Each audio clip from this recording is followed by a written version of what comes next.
सुनहरापुर गांव में दो बहनें सीमा और आस्था रहा करती थी। सीमा बड़ी थी और आस्था छोटी, लेकिन आस्था बहुत मेहनती और समझदार थी। वहीं सीमा में आलसपन और लालच कूट कर भरा हुआ था। दोनों के माता पिता की बचपन में ही एक हादसे में मौत हो चुकी थी, जिसके बाद दोनों बहनें एक दूसरे का सहारा थी। अरे जल्दी खाना बना ले, इतना समय लगता है क्या खाना बनाने में? दीदी, आप तो जानती हैं मुझे सुबह से पढ़ाई करनी होती है और पढ़ने के बाद ही मैं खाना पीना बनाती हूँ। अगर आपको इतनी ही भूख लगी थी तो खाना आप भी तो बना सकती थी। अपनी बड़ी बहन से जुबान लड़ाते हुए तुझे शर्म नहीं आती? मैं आपसे झगड़ नहीं रही, बल्कि मैं तो आपसे ये कह रही हूँ कि अगर मैं पढ़ाई कर रही थी तो आप खाना बना लेती, आपको भी तो भूख लगी थी ना। सीमा जितनी आलसी थी उतना ही लालची, कामचोर और मतलबी भी। उसे किसी चीज से कोई मतलब नहीं होता। वहीं आस्था पढ़ाई लिखाई करके अच्छे पोस्ट पर नौकरी पाना चाहती थी और घर का जिम्मा भी उसी के कंधों पर था। वो गांव के घरों में जाकर काम धंधा करती और उससे जो पैसे होते उससे ही अपना घर चला रही थी और अपनी पढ़ाई भी बड़े लगन के साथ पूरी कर रही थी। एक रोज देर शाम आस्था की पड़ोसन बिजली उसके घर आती है। आस्था, तुझे पढ़ता हुआ देखकर मुझे बहुत खुशी होती है। एक मेरा नालायक बेटा है जिसे पढ़ने के लिए कहो तो उसे नींद आने लगती है। थोड़ी देर तू उसे अपने पास बिठा लिया कर। हाँ बिजली भाभी, आप राकेश को पढ़ने के लिए भेज दिया कीजिए, मैं भी तो अकेले बैठकर पढ़ती रहती हूँ।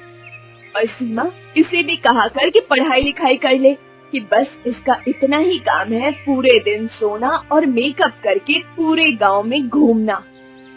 सबकी अपनी अपनी मर्जी होती है, किसी को पढ़ाई में मन लगता है तो किसी को मेकअप सेकअप करने में। हाँ, ये तो सही कहा। वैसे अभी आज कहाँ जाने का इरादा है? मैंने सोचा थोड़ा गांव घुमाऊं, आपसे मिल लूं, सावित्री काकी से मिल लूं, वरना तो घर में बैठे बैठे बस बोर हो जाती हूँ। हाँ, क्यों नहीं, कोई काम धंधा तो तुम करती नहीं हो। तुम्हारी छोटी बहन घर संभालती है, पढ़ाई भी करती है और पूरी जिम्मेदारी भी संभालती है। उससे कुछ सीख ले, सीमा कल को ससुराल में काम आएगा। हाँ, क्यों नहीं। आस्था, मैं जरा सावित्री काकी के घर जा रही हूँ। इतना कहकर सीमा घर से निकल जाती है। वहीं दूसरी तरफ बिजली सीमा को ऊपर से नीचे तक निहारती रह जाती है। उसका मेकअप, उसके चलने का स्टाइल, ये सब देखकर बिजली आस्था से कहती है, भले ही सीमा तेरी बड़ी बहन है, लेकिन इसे थोड़ा बहुत घर का काम काज करने के लिए कहा कर। कल को उसकी शादी होगी तो ससुराल में जाकर इसी तरह काम चोरी करेगी क्या?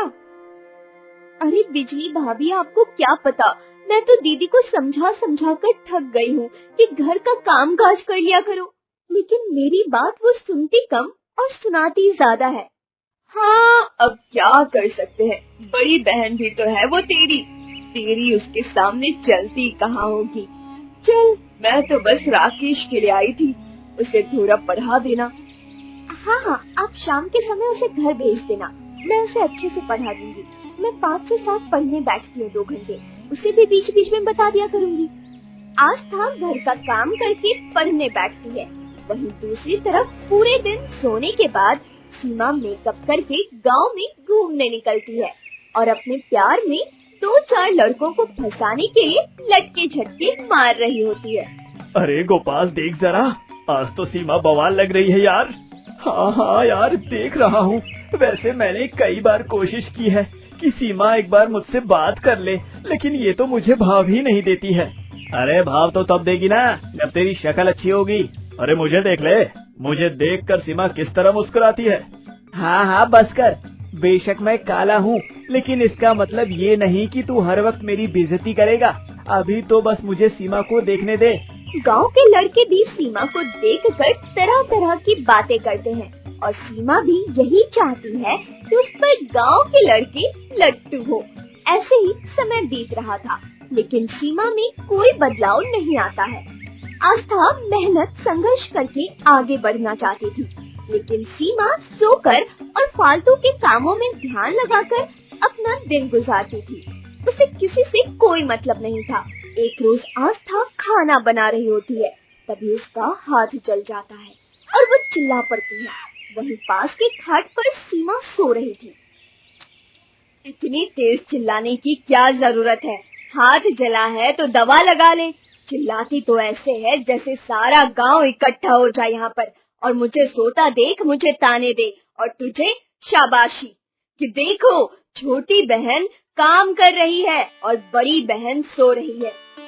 दीदी ऐसा बिल्कुल नहीं है, मेरा हाथ अचानक से जल गया तो मेरे मुंह से चीख निकल गई। ये ड्रामेबाजी अपने पास रख।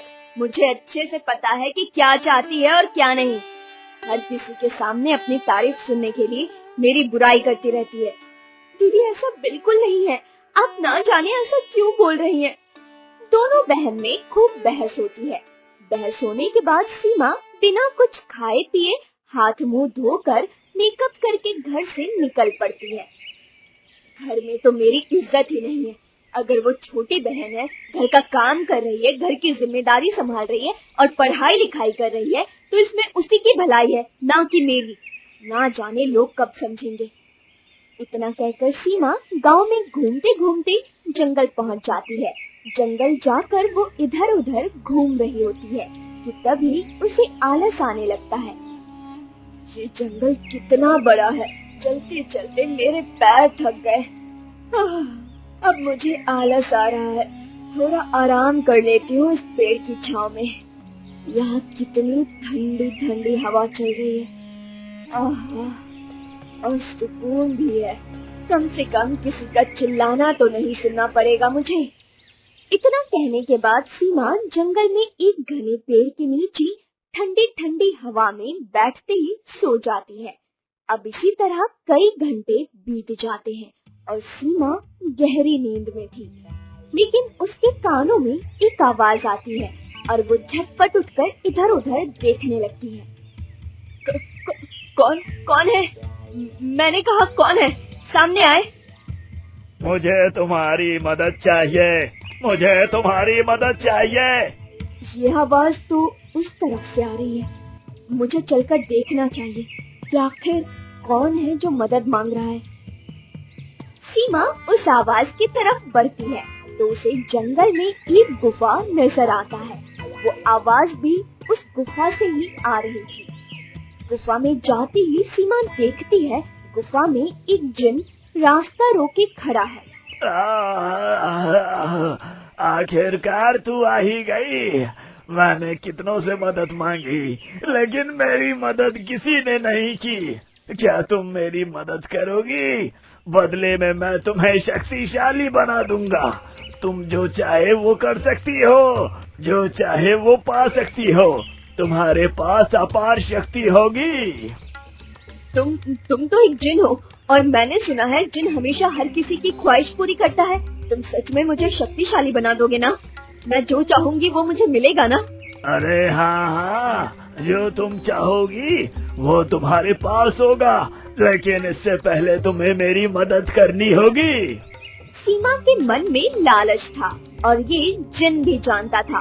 तभी जिन भी सीमा को लालच दे रहा था कि उसकी मदद करने पर वो शक्तिशाली बन जाएगी, और सीमा भी बिना कुछ सोचे समझे जिनकी मदद करने के लिए हामी भर देती है। हाँ, बताओ मुझे क्या करना होगा? मैं कुछ भी करने के लिए तैयार हूँ, लेकिन मुझे शक्तिशाली बनना है, और मैं शक्तिशाली बनकर इस सुनहरापुर गांव में राज करना चाहती हूँ। ये पाने के लिए तुम्हें किसी अपने की बलि देनी होगी। मुझे बलि चाहिए और तुम्हें शक्ति, तो बस तुम किसी अपने को इस गुफा तक लाओ। बाकी बलि देने का काम तो मेरा है। बस इतनी सी बात? ठीक है, तुम कल शाम तक मेरा इंतजार करना। मैं यहाँ किसी अपने को लेकर आऊंगी, फिर तुम उसकी बलि देकर अपना मकसद पूरा करना और मुझे शक्तिशाली बना देना। हाँ हाँ, जो हुकुम मेरे आका। अब सीमा घर जाती है और घर जाने के बाद वो देखती है कि आस्था खाना बना रही है। सीमा भी आस्था से बड़े प्यार से बात करती है। मेरी प्यारी बहन, मुझे तुझ पर बहुत प्यार आ रहा है। तुझे जब मैं काम करते हुए देखती हूँ तो मुझे लगता है कि सच में तू मेरी माँ है। तूने मेरा कितना ख्याल रखा है। अरे अचानक क्या हो गया दीदी? आप यहाँ से तो गुस्से में गई थी और पूरे दिन कहाँ थी? पता नहीं आते ही आपको इतना प्यार आ रहा है, मुझे कुछ समझ नहीं आ रहा। क्यों, मुझे अब तुझसे प्यार करने के लिए समय की जरूरत है क्या? आस्था अपनी बहन की मीठी मीठी बातें सुनकर एक पल को सोचने लगती है। फिर उसे लगता है कि हो सकता है सीमा पछता रही हो अपनी गलतियों पर, और वो उसे कुछ नहीं कहती। अब ऐसे ही अगले दिन देर शाम सीमा तैयार होकर आस्था से कहती है, जो कि पढ़ाई कर रही थी। आस्था, चल मैं तुझे घुमा लाती हूँ। हर वक्त बस किताबों में ही घुसी रहती है, थोड़ा बाहर घुमा फिरा भी कर। मुझे देख, मैं कितनी मनमौजी हूँ। नहीं दीदी, मुझे पढ़ाई करनी है, मुझे कहीं नहीं जाना। आपको जहाँ जाना है आप घूम आइए। सीमा की जिद पर आस्था सीमा के साथ घूमने जाने के लिए तैयार हो जाती है और दोनों जंगल की तरफ निकल पड़ते हैं।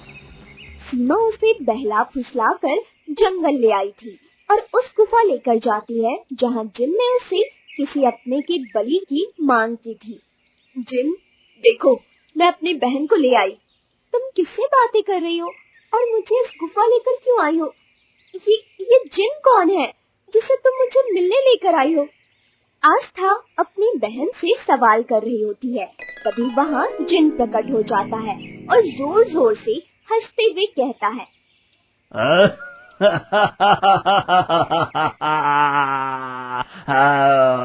मैं बताता हूँ तुम्हें, तुम्हारी बहन तुम्हें यहाँ लेकर क्यों आई है। दरअसल बात कुछ ऐसी है, तुम्हें तुम्हारी बहन बलि देकर खुद शक्तिशाली बनना चाहती है, इसलिए वो तुम्हें यहाँ लेकर आई है। दीदी, क्या ये सच है? हाँ, मुझे शक्तिशाली बनना है। उसके लिए मैं कुछ भी कर सकती हूँ। कुछ भी मतलब कुछ भी। आस्था की आंखें भर आती है जब उसकी बहन उस जिन से ये सब कह रही होती है। तभी वो जिन अपनी जादू से एक बड़ा सा पिंजरा प्रकट करता है और उसमें सीमा को हमेशा हमेशा के लिए कैद कर देता है। तुमने मुझे क्यों कैद किया? मैं तो अपनी बहन को लेकर आई हूँ ताकि तुम उसकी बलि चढ़ा सको। मैं किसी की बलि नहीं चाहता, मैं तो बस तुम्हारा लालचपन तुम्हारी बहन के सामने लाना चाहता था और तुम अब हमेशा के लिए इस गुफा में और इसी पिंजरे में कैद रहोगी।